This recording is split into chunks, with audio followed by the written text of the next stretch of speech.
Okay, thank you for the invitation. I want to talk today about the action of a group on intersection numbers, and as the title, on the space of cars. And these two things are going to be related. So first, I'm going to give a result as a motivation, which is a theorem by Schaap and Sullivan.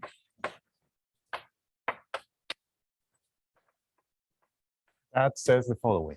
If you have a map, C1 map, between an open set in Rn to Rn, and this map is going to fix the origin in particular. But if you consider as a hypothesis that the fixed point, that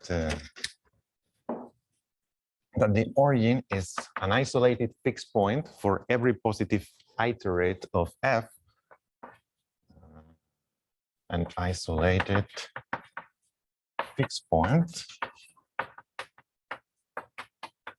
of every iterate, then at that point you can calculate the fixed point index of all these iterates at 0. Okay, I'm going to you have a map that has an isolated fixed point at the origin, then the index is, you can consider this, sorry, again, this expression over here.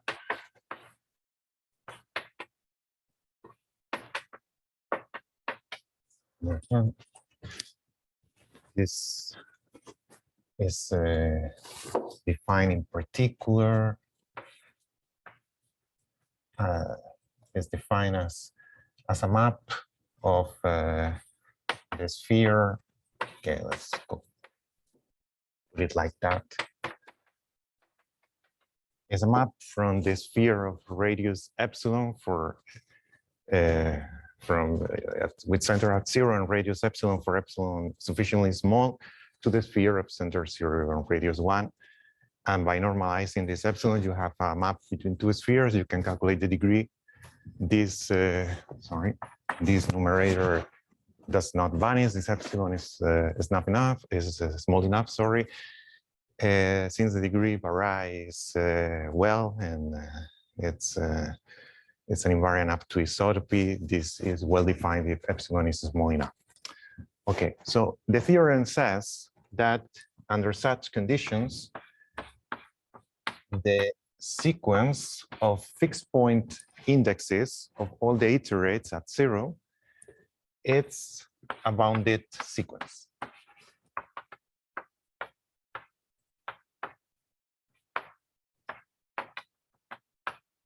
And you can, sorry.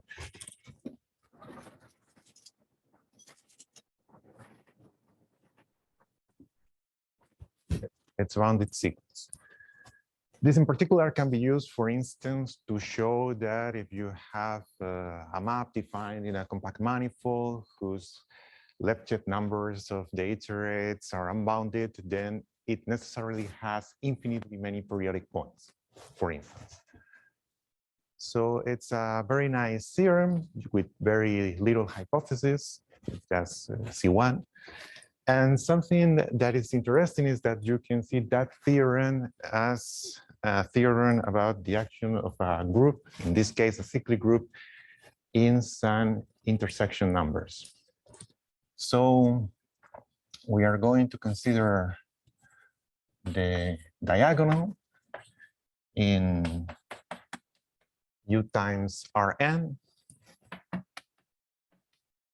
Okay. And we are going to consider a map. In this case, we should give a different name, I guess.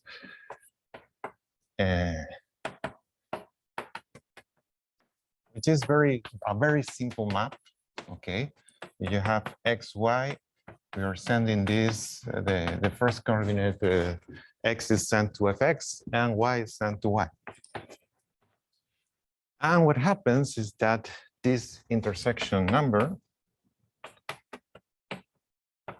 can be understood as the intersection number at 0 of the following two sets. One of them is going to be the diagonal, and the other one is going to be the image by the nth iterate of h of the diagonal.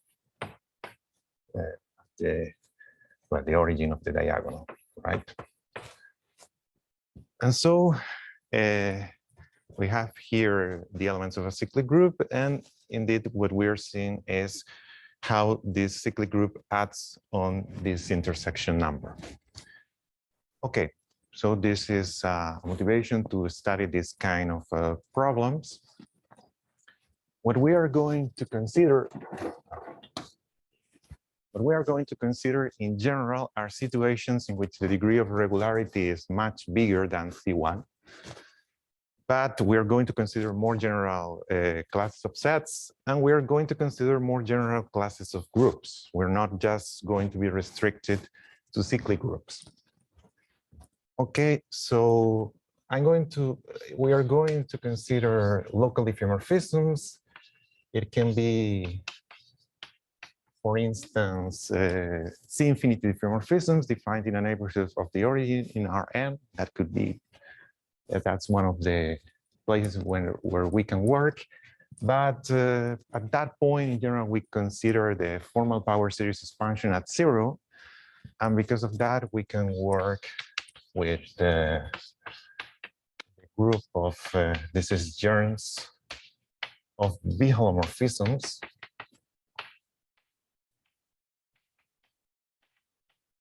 Indeed, not necessarily germs, because the power series could diverge. So more generally, we need to work with this, which is just the notation for the formal completion of the group of germs of B-holomorphisms. B-holomorphisms defined in a neighborhood of the origin that fix the origin. Okay, so those are the spaces in which we are going to work. In this, like that, we are going to be working most of the time, well, almost all the time, in the complex analytic category, right? So I want to define now, which is the uniform intersection property.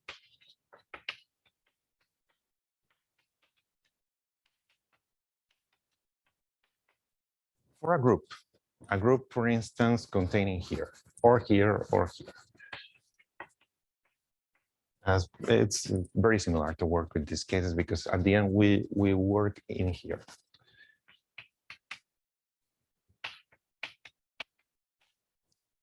So we are going to, what's the definition? We say that a group has this uniform intersection property if for any pair, U and B of analytic sets, also if for any pair U and B of analytic sets of complementary dimensions, so the sum of the dimensions is equal to n.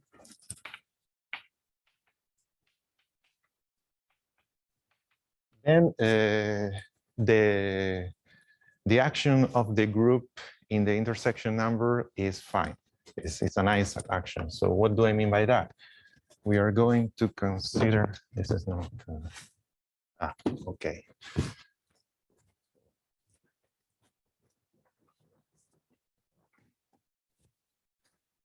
The action, what do I mean by that? You can consider a function defined on the group. This image is going to be the narrows union infinity, because the intersection can be infinity. That sends every element to the intersection of the image by Fn of U and B, right? And what we are going to require to say that this property holds is that this map takes finitely many values.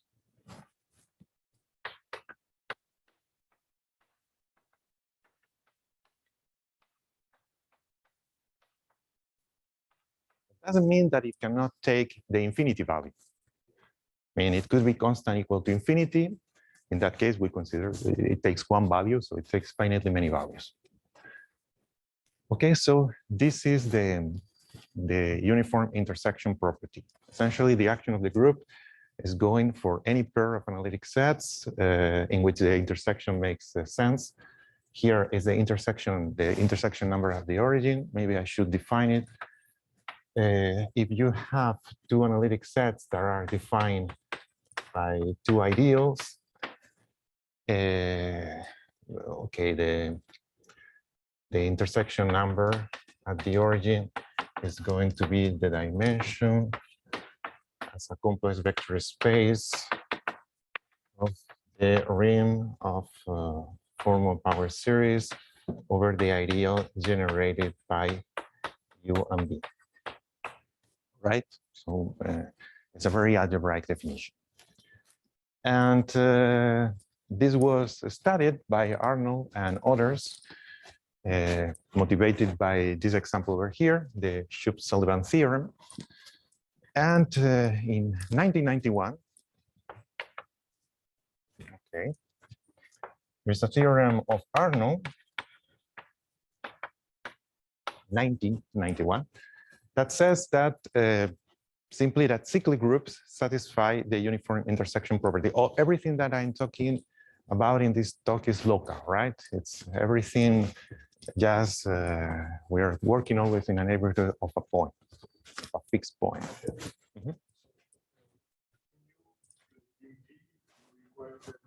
Sure, N. So we have this theorem of Arnold that says that cyclic groups satisfy this property. Let's call it UI. For the sake of brevity, UI is uniform intersection. So it's used theorem of number theory called the Skolem-Mahler-Leck theorem to prove this result. Then there were other, several years later, other people generalized this result, in particular, Siegel and Jakobenko. In 2014, that proved that finitely generated abelian groups are also UI.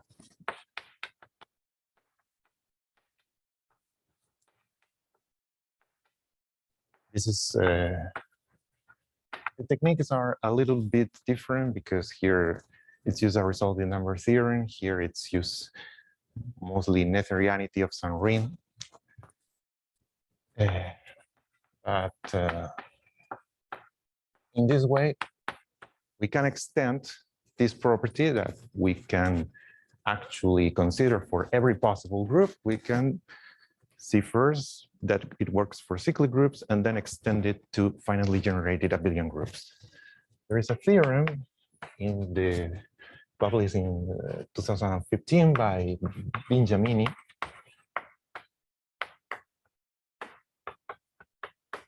that says that if the group is a Lie group, in some sense that I'm not going to define, in a natural sense, if G is a Lie group, then it's also UI. And even if, of course, it's not trivial to know whether or not a group of local diffeomorphisms is going to be embedded in a Lie group, this result is really interesting because it contains the other two. It can be proved that for finitely generated abelian groups, they always have a structure of Lie group. They can always be embedded in a Lie group in a narrow way, in a finite dimensional Lie group. Okay.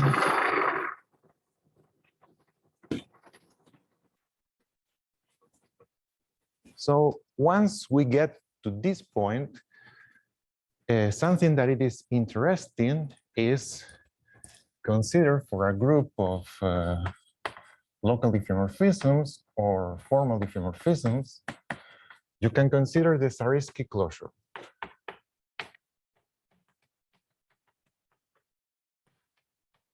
I don't want to define this because Because this space over here is infinite dimensional, so the natural way to define it is seeing that group as an inverse limit of linear groups. That essentially the diffeomorphisms restricted to every jet space. And then you consider the closure of the k jets of G in every one of these linear groups, and you do the inverse limit of that. It's a technical definition, but you can define a Sariski closure. This group is not going to be algebraic, it's going to be a pro-algebraic. It's going to be a projective limit of algebraic groups.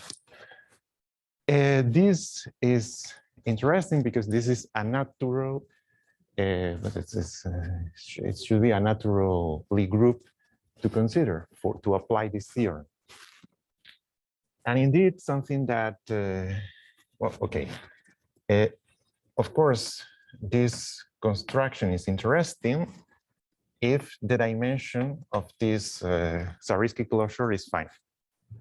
Since I didn't define what is the Sariski closure, I can try to give here a characterization of this result.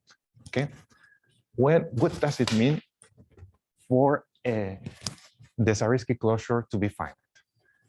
It means that it exists on K such that the jets of order K of the elements of the group are going to determine the element, okay?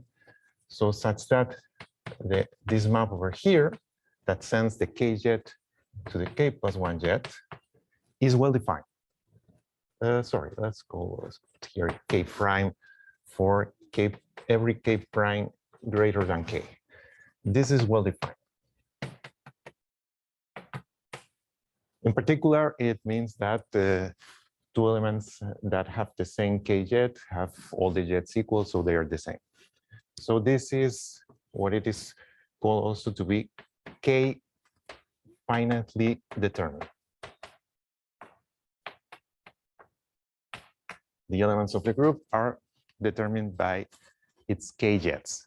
But besides that, of course, we're going to ask for something more. What do we ask? Sorry?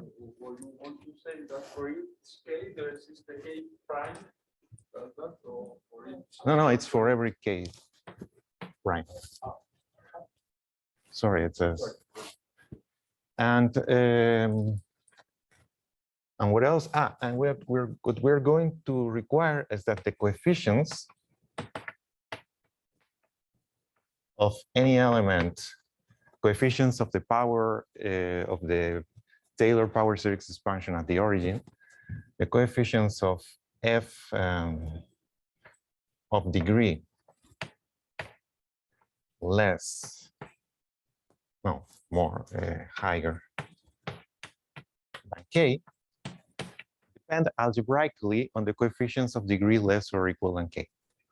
So are regular functions on these coefficients.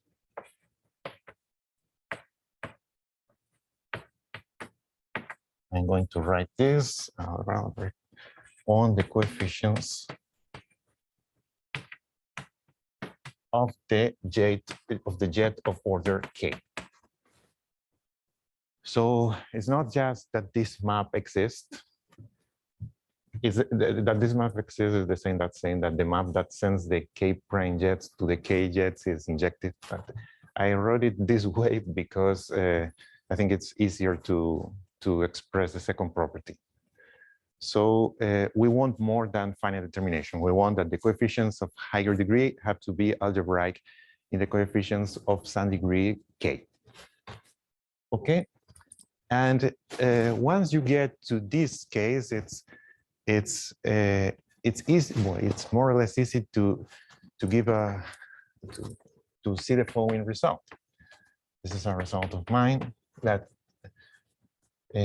If the dimension of the Sariski closure is finite, then you have that G satisfies this uniform intersection property. Sure, it does not give a bigger class of group in which this property is true than this result, because of course an algebraic group. This in particular implies that this group is isomorphic to a linear algebraic group. This is what being finite dimensional means. So if it's a linear algebraic group, it's also a Lie group. But it's interesting because in this way, we can focus on a very specific candidate to be a Lie group that contains G, which is going to be the Sariski closure. And how do you prove this result? You defined the elements of the group such that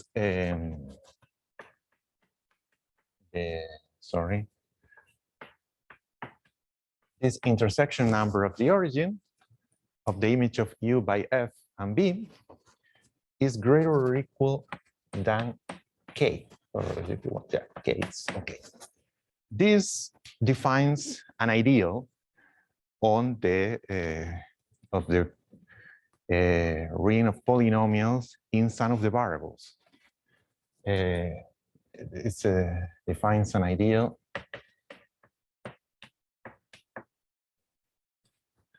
on the polynomial ring on the variables of this notation is not very good, but what I mean is it's going to define an ideal in a ring of polynomials in the coefficients of degree less or equal than K. What is the problem in here? The problem, of course, is that when K goes increases, okay, you are using more and more variables, and yeah, you are end up considering ideals in different spaces.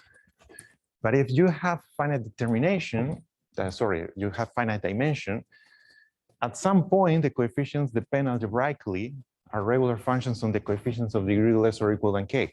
So all these ideals live in the same space. And so you use Noetherianity, at some point they stabilize.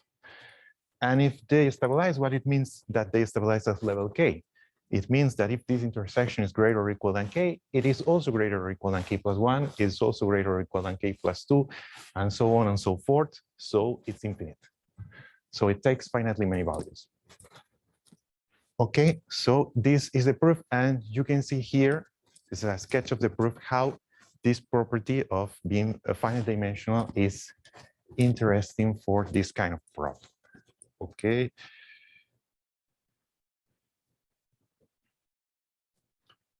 Very good. Something that I wanted to say is that one of the advantages of working with groups, with the Sariski closure, is that you can define also a theory not just of finite dimensional groups, you can define the concept of a finite dimensional extension. So for instance, you could have something like this, an extension of groups, a tower of extensions. And it is possible to define when the extension between two consecutive ones is finite dimensional or not. And it's interesting because it behaves in a very similar way to the results that we saw at the beginning. Extensions that are finite dimensional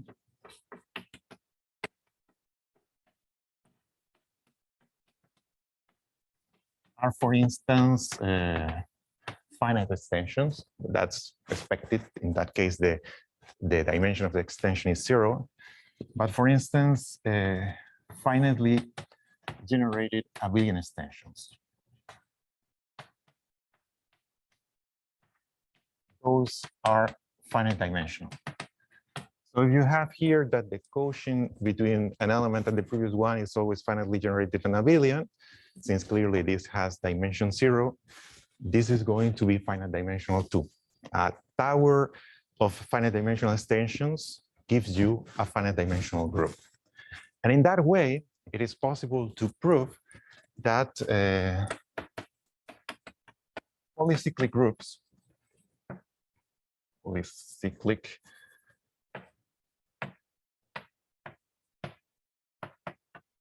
are finite dimensional. And in particular, they are UI. They satisfy the uniform intersection property. Polycyclic means just that you have here a subnormal series, every element is normal in the next, and the quotient of two consecutive ones is cyclic. That's what it means, polycyclic. But there are classes of groups that are very well known and that there are polycyclic. For instance, finitely generated nilpotent groups are polycyclic.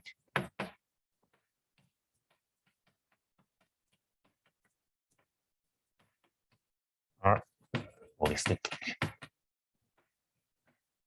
And this is interesting because in particular means that finitely generated nilpotent groups satisfy the UI property, something that was not known. And in particular, for instance, also supersolvable groups are polycyclic. And solvable groups are not polycyclic.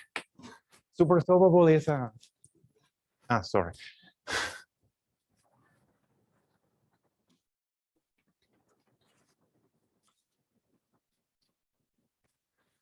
Supersolvable is a nice version of solvable. It's a solvable group in which every group is finitely generated. So, but not every solvable group satisfies that property.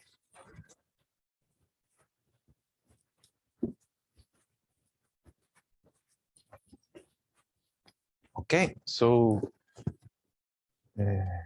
perfect. Okay, but what I wanted to talk today is how we can try to obtain, I don't know, to determine the groups that satisfy this uniform intersection property. Because what we have so far is larger and larger classes of groups, but still here, because as I said, these groups and these groups are the same, such that they satisfy the uniform intersection property, but we don't know what is the optimal, what's the sharp condition for that. So we're going to work for a while in dimension 2. The new results that I would like to present are in dimension higher than 2, but I think that it is important to give here background on the problem. So in particular, in dimension 2, whenever you consider one of these intersection numbers at the origin, in dimension 2, you have to suppose that U and B are curves, okay? Because if U is the ambient space, this is constant, so this intersection number is constant. If U is just the origin, the same, so it's only interested with when both of them, U and B, are curves. So from now on, when we talk about dimension 2, we are considering here the intersection number of the image of a curve with another curve, right? And in dimension 2, there is a topology that is very well adapted to this problem. You can give a topology in the space of curves. Indeed, you can give a metric, okay? Gamma and gamma prime are germs of curves, of analytic curves at the origin of C2. And you can define this distance in the following way. You consider the multiplicity of gamma at the origin times the multiplicity of gamma prime at the origin, and you divide by the intersection number of gamma and gamma prime at the origin. This is a metric. It defines a metric in the space of curves, and indeed it's an ultrametric.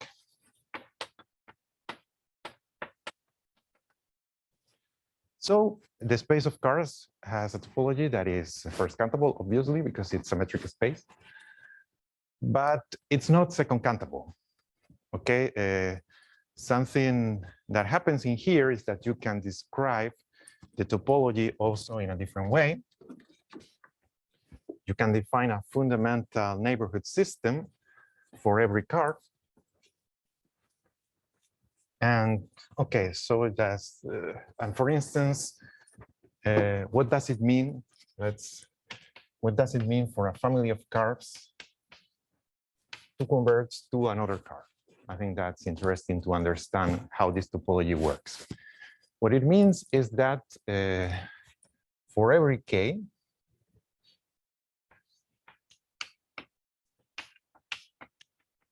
there exists and there exists an index such that gamma n and gamma share the first k infinite linear points for n greater or equal than n0. So such that gamma n and gamma share its first. Now I'm going to talk a little bit about this. First, it's k first, infinitely near points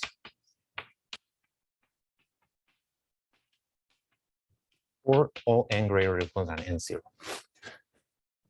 So what does it mean to share the first infinite linear points? For instance, let us assume, just for simplicity, that the curves are smooth. This can be applied to the space of curves, but I think it's easier to understand what the curves are. The curves are smooth. To share the first infinite linear point means that the smooth curves have the same tangent.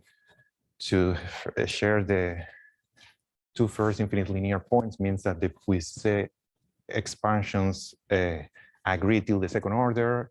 The three first infinite linear points are shared when they coincide till the third order, and these Puiseux expansions of the curves, and so on and so forth. So, and this is interesting because this condition is exactly the same as the following, that the limit when n tends to infinity of the intersection number of gamma n and gamma is actually equal. Well, in the case, assume that all these are smooth, for instance, when the curves are, or they are in the same orbit or something. In this, under those hypotheses, that condition is equivalent to this one, that the limit of the intersection number is infinite. So since we want that to find intersection, in order to find that something is it does not satisfy the uniform intersection property, we are going to need intersections that are very big, but different than infinity. So we are going to need orbits of a sequence of curves in an orbit that converts to another curve. That's essentially what it has to happen. Okay. Everything okay?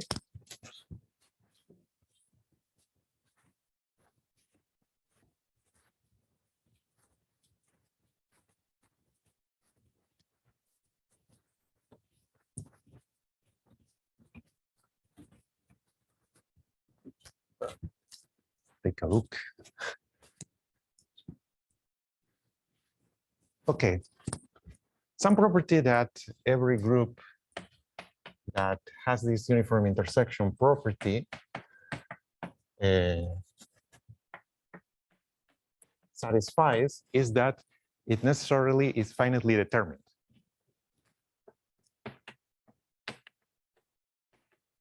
I defined that somewhere, but it means that every element is determined by its k jet for some k, or some k that is the same for all the elements.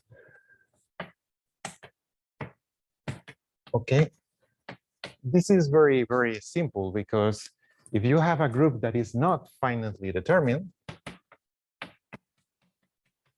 then that means that there exists a sequence of elements in the group such that the k jet, these elements are different of they're different to they're not the same as the identity map, and the k jet is the identity.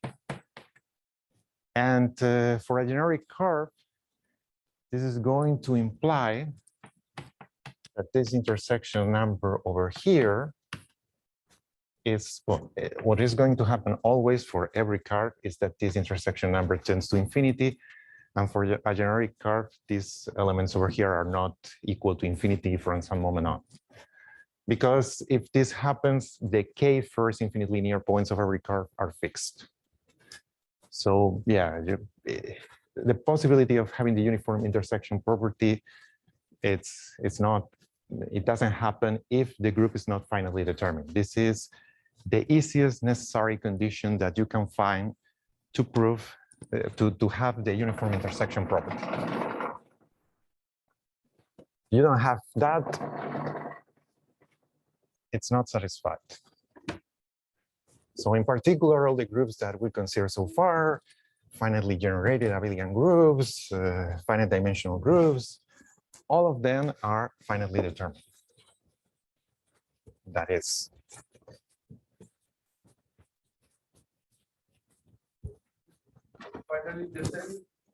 Finally determined as a group or each element? No, as a group. It means that when you have this map over here, it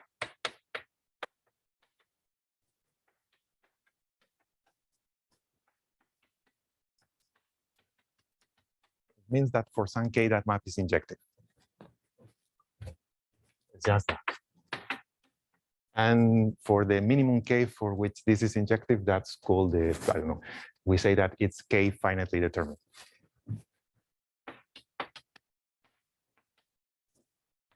Sorry if that wasn't clear. So, okay, we saw that, yeah, that finitely determined groups are important. And so, yeah, this is the conditions that we saw at the beginning of the talk are sufficient conditions for a group to be of having the uniform intersection property. This is a necessary condition. Right. And sorry, I lost myself here. Yeah. What happens is that if G does not satisfy the uniform intersection property, what it means is that there exists a sequence of elements in the group such that these intersection numbers, there exist two curves, gamma and gamma prime, such that these numbers over here are not infinity, but they tend to infinity when n tends to infinity.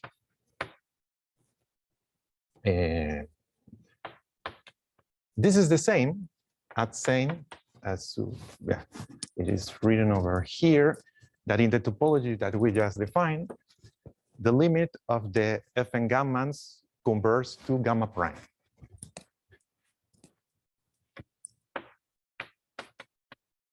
Okay.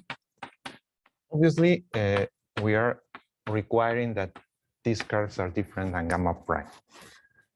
We want these numbers to be higher and higher, but different than infinity. So essentially, if the non-uniform property is true, that means that we have a curve that is an accumulation point of the orbit of another curve, right? We can suppose that all these points of these curves over here are different because they convert to gamma prime, okay? And they are different than gamma prime.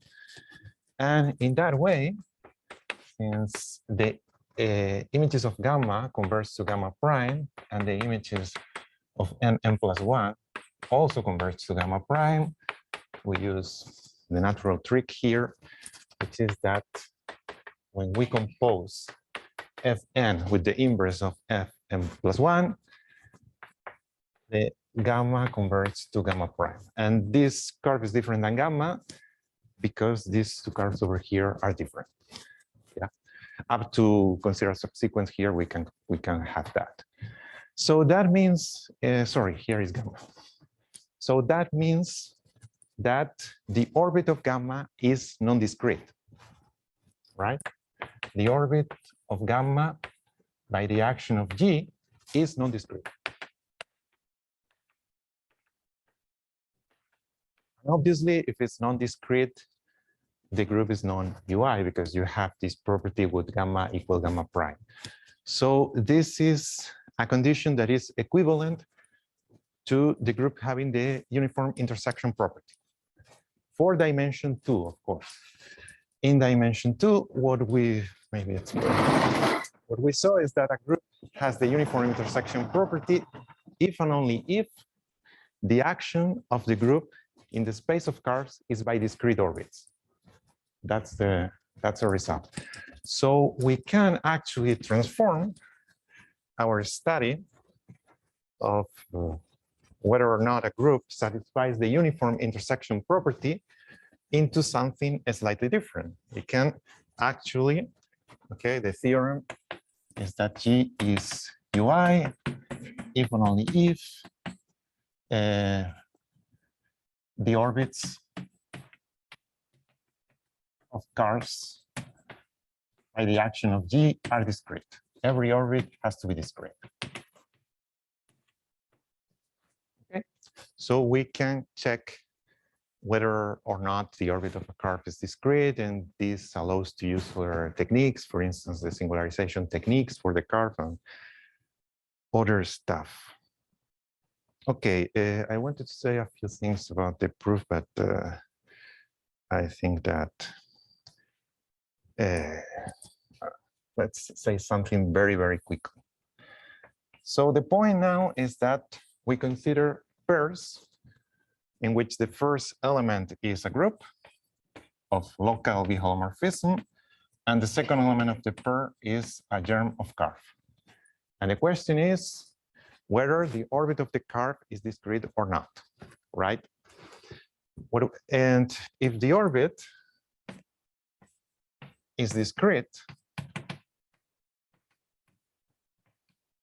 we say that G is UI gamma.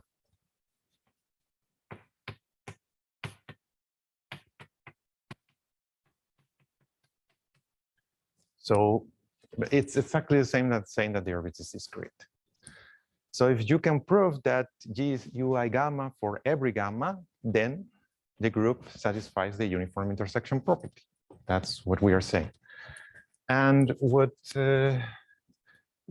I really did is, instead of proving directly when the characterization for uniform intersection property groups, I characterize for dimension 2 the groups for which the space of orbits satisfies this discreteness property. Okay, so what happens in the proof? Well, the proof is the theorem is the following. I'm going to write the theorem. Ah, sorry, again. Thank you. Ah, sure, I can do that. Okay. The theorem is the following. G is UI, or has discrete orbits, if and only if G is finitely determined.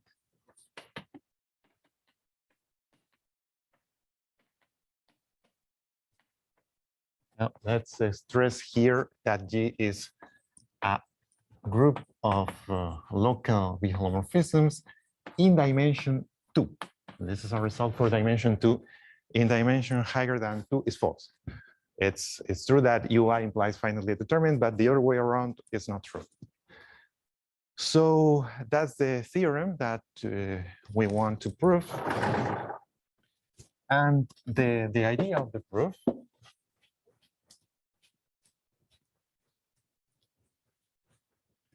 is the following. If you have a G that is not UI gamma, so that the G orbit of gamma is not discrete, okay?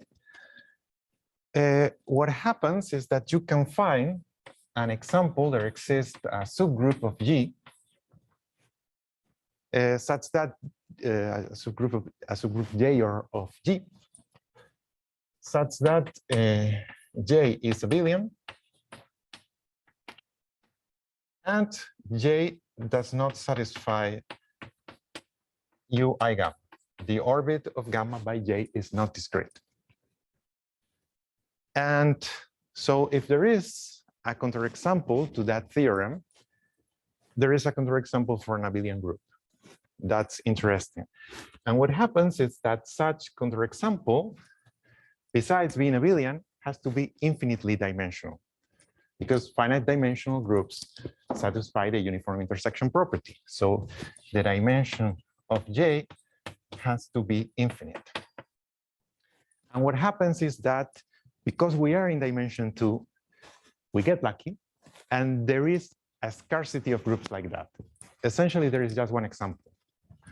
If you have an abelian group, okay, whose dimension is infinite, you can say that essentially, I'm not going to say what it means essentially. What?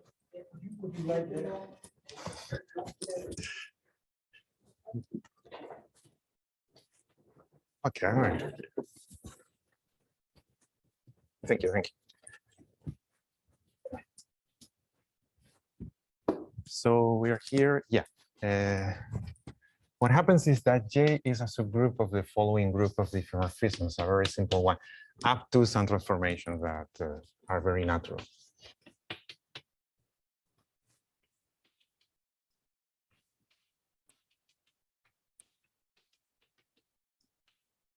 See, it's almost an affine group. So it's an affine group in some sense. So, and the finitely determined subgroups of this satisfy the uniform intersection property. So we just have to check an example that it satisfies that. So that counterexample does not exist. The proof was to prove that implication, to suppose that something is not UI, then we can suppose that J is abelian. We can suppose also that the dimension is infinite. Then you can suppose that you are in this case, and in this case, the property holds. So that's it. Okay, I don't know if I have time to say something about dimension 3. I can give an example. In dimension 3, this property, this theorem is not true. The one over there is not true that this property is finitely determined. Indeed, it's more difficult to work with the uniform intersection property in higher dimension. So instead of considering the UI property, we consider the property that is equivalent for dimension 2. We are going to study whether the orbits are discrete. So the point is that for dimension 3, you have, and higher, of course, you have groups and curves such that the orbit of the curve is non-discrete.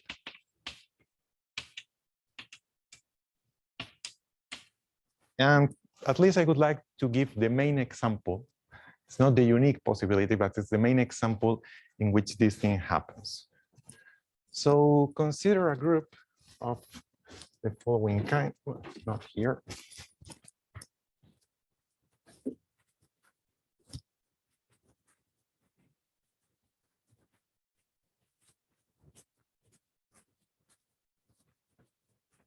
Consider a group. We can give every element giving a formal power series in each variable.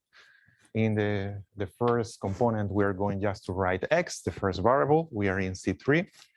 For the second one, we are going to consider y plus lambda n c. Lambda n is a complex number.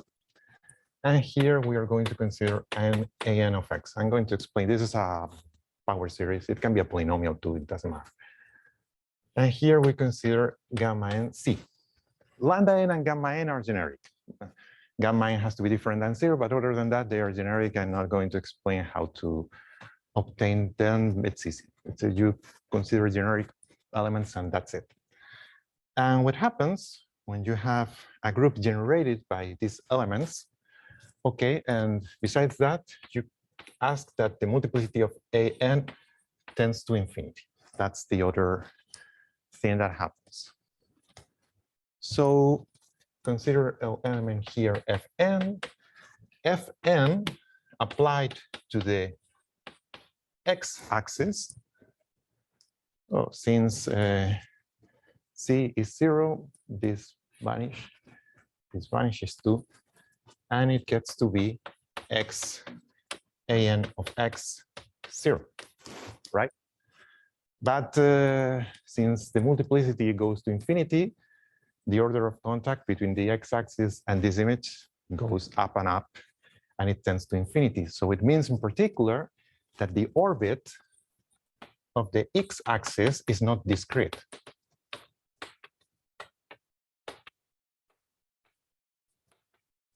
And the group, if lambda n and gamma n are well chosen, is finitely determined. Indeed, it's one finitely determined. Every element is determined by its first jet. Okay? So G is one finitely determined. And what happens over here? Okay, so I'm going to end with that. What happens over here is that all the orbit of the curve is contained in C equals 0.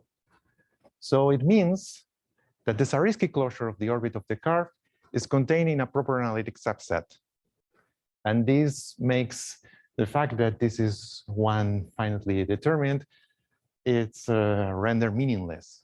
Because if you restrict to C equals 0, this is not anymore finitely determined. So there is the main problem for this issue, for this property, the discreteness of orbits to hold in higher dimension, even for finitely determined groups, is that you can have orbits of curves that are intranscendent, whose orbit is contained in a proper analytic subset. There is another possibility, but this is by far the most most important case. Thank you very much.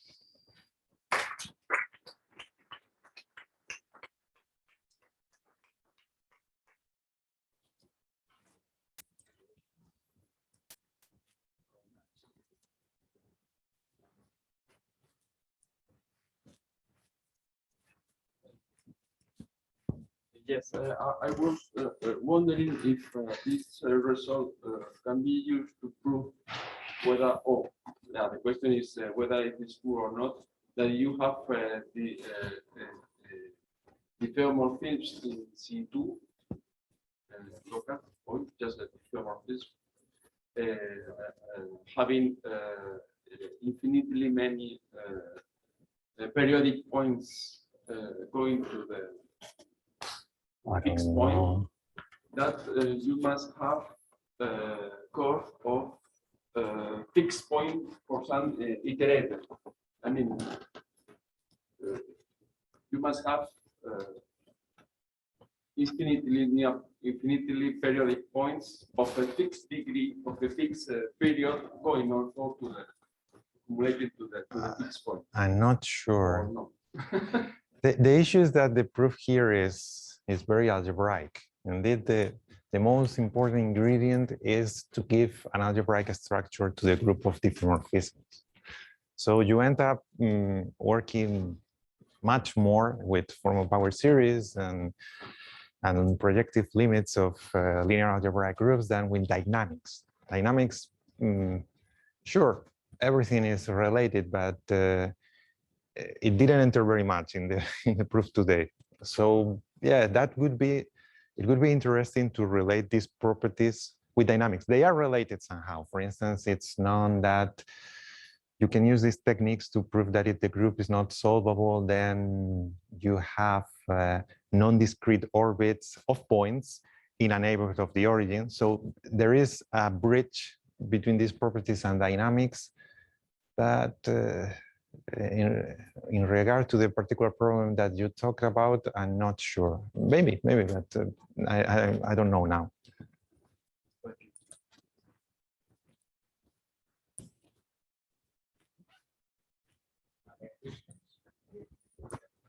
So the crucial step, the crucial step, as far as I understand, in dimension 2 is that you know all those finitely determined groups in dimension 2. Exactly, yes. So this is the classification of them. There are subgroups of these. More or less. I mean, that's the reason I said essentially. What you can say is the following: all the groups that are like that are of the following kind.